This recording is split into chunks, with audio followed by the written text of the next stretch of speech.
இடம்பொருள் நேயர்களுக்கு வணக்கம். ஸோ இன்னைக்கு வந்து பார்த்தீங்க அப்படின்னா சிறகடிக்க ஆசை சீரியலில் முத்துவும் மீனாவையும் பார்க்கும்போது நமக்கு அவ்வளோ சந்தோஷமாக இருக்குது. ஏன்னா இன்றைக்கி அவர் அந்த ஒரு தங்கத்தை வாங்கிட்டு வர்றது அவருக்கு உண்மையிலே அது அவ்வளோ பெரிய விஷயம். 40,000 தங்கிறது என்ன பல பேருக்கு பெரிய விஷயம் நினச்சிக்கோங்க. போட்டு சீட்டு பணத்தை வச்சு அதை வாங்கிட்டு வந்து தன்னோட மனைவி கொடுக்கணும்னு சொல்லிட்டு தாலியை வாங்கிட்டு வந்து கொடுத்தா என்ன பெரிய ஏதாவது இப்போ டன் கணக்காக வாங்கிட்டு வந்த மாதிரி பேசுகிறீங்க அப்படிங்கிற மாதிரி நகைக்கடையை வாங்கிட்டு வந்த மாதிரி பேசுகிறீங்க அப்படின்னு கிண்டல் வேறு. இதில் அந்த ரோகிணியும் வேறு மஞ்சக்கயிறு தானே அதை கட்ட போகிறாங்க, அதுக்கே இவ்வளோ திமிராக பேசுகிறாங்க, நம்மள்டே இவ்வளோ திமிராக பேசிட்டு போகிறாங்க அப்படிங்கிறாங்க. நம்ம லட்சணம் என்னங்கிறது நமக்கு தெரியும் மிஸ் ரோகிணி. நீங்கள் சம்பளத்துக்கு வேலை பார்த்துக்கிட்டு வட்டிக்கு காசு கொடுக்கணும் ஒரு பக்கம், இன்னொரு பக்கம் பார்த்தீங்க அப்படின்னா இந்த திருட்டுத்தனம் பண்ணி மாட்டிக்கிட்டதுனால பிளாக்மெயில் பண்ணவனுக்கு வேறு காசு கொடுக்க வேண்டியது இருக்குது. இது எல்லாத்தையும் வச்சுக்கிட்டு நம்ம இதை பற்றி பேசலாமா? ப்ரௌன் பண்ணிக்கிட்ட வேறு பேமெண்ட்டே இல்லாமல் நடிக்க வேற வச்சிட்டிங்க. அவர் காரில் இறங்கி மலேசியா சட்டையெல்லாம் வாங்கி போட்டு வந்திருக்காரு.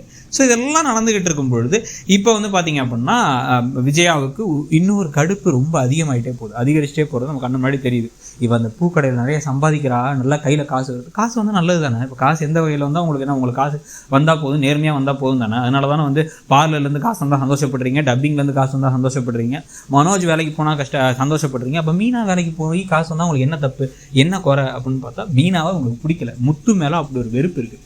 ஸோ அவங்க இந்த அடுத்த கட்டமாக அவங்களுடைய பெரிய பிளானாக இருக்க போகிறது மீனா இன்னொரு தடவை வேலை செய்ய கூப்பிடும் பொழுதோ இல்லை அவங்க ஏதாச்சும் அவசரமாக டக்குன்னு இதை செஞ்சு கொடு, அதை செஞ்சு கொடு, பசிக்குது அப்படின்னு சொல்லும் பொழுது கடையில் வேலையாக இருக்கேன், ஆர்டரை முடிக்கணும், வர முடியாது அப்படின்னு சொல்லிட்டா இந்த கடையை காலி பண்ணுறது எப்படின்னு பார்க்கறதுக்கான எல்லா வகையும் வேலையும் செய்வாங்க.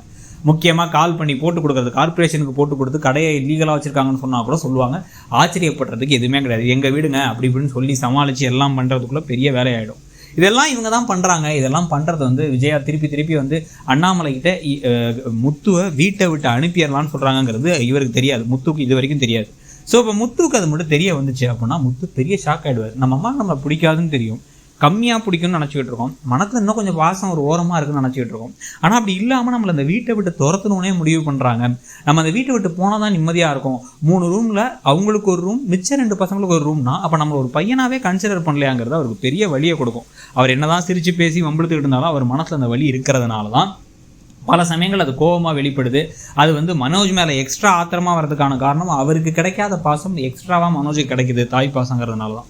இப்படி இவங்க பண்ணுறாங்கிற முடிவு தெரிஞ்சு ப்ளஸ் போட்டு நோகடிச்சிட்டே இருக்காங்க, போட்டு மீனாவை திருப்பி அப்படிங்கிறது மட்டும் தெரிஞ்சுன்னா ஒரு கட்டத்தில் முத்து வெறுத்து போய் நான் அந்த வீட்டை விட்டு போகிறேன்ப்பா, நாங்கள் அந்த வீட்டை விட்டு போகிறோம், நாங்கள் தனியாக ஒரு வீடு பார்த்துக்குறோம், நாங்கள் இருண்டு அடிக்கடி வரோம் போகிறோம், உங்களை பார்த்துக்குறோம், எல்லாம் இருக்கும், அம்மா தானே ஆசைப்படுறாங்க, அம்மாவோட மனசில் இருக்கிறது அதுதானே, நாங்கள் அதை பண்ணிடுறோம்ப்பா அப்படின்னு கிளம்பி போகிறதுக்கான வாய்ப்புகள் அதிகம். அப்படி கிளம்பி போகிறது அவங்களுக்கும் நல்லதும் கூட.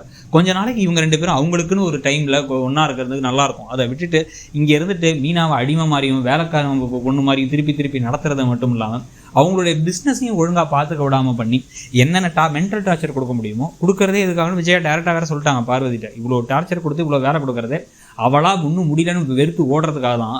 என்ன எல்லா வேலையும் செஞ்சிடறா, அதான் கடுப்பாக இருக்குது அப்படின்னு அந்தளவுக்கு வெறுப்போடு இருக்காங்க. வெளில போன அப்புறம் அந்த வேலையெல்லாம் யார் செய்வா? விஜயா தான் செய்வாங்க. ஜூஸ் போடுறது காலங்க சாப்பாடு வரைக்கும் ஒரு தட்டை கூட கழுவ போகிறதில்ல இந்த குடும்பத்தில் யாரும்.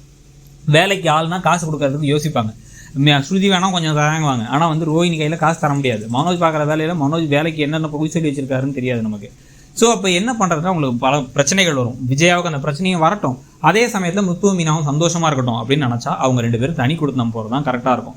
ஆனால் முத்துவுக்கு அவருடைய தந்தை பாசம் அதை தடுக்கும், எங்கள் அப்பா விட்டு எப்படி போகிறது அப்படின்னு சொல்லிட்டு.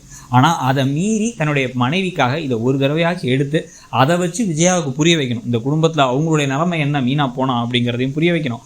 அதே சமயத்தில் மீனாவோட இம்பார்ட்டன்ஸ் என்ன, நீங்கள் நினைக்கிற அளவுக்குலாம் கிடையாது மீனாங்கிறதையும் புரிய வைக்கணும். ஸோ உங்களுக்கு என்ன தோணுது? அப்படி நடக்கும்னு நினைக்கிறீங்களா, இல்லை முத்து அதை முடிவு எடுக்கவே மாட்டார்னு நினைக்கிறீங்களாங்கிறத சொல்லுங்கள். தேங்க்யூ. இடம்பொருள் நேயர்களுக்கு வணக்கம்.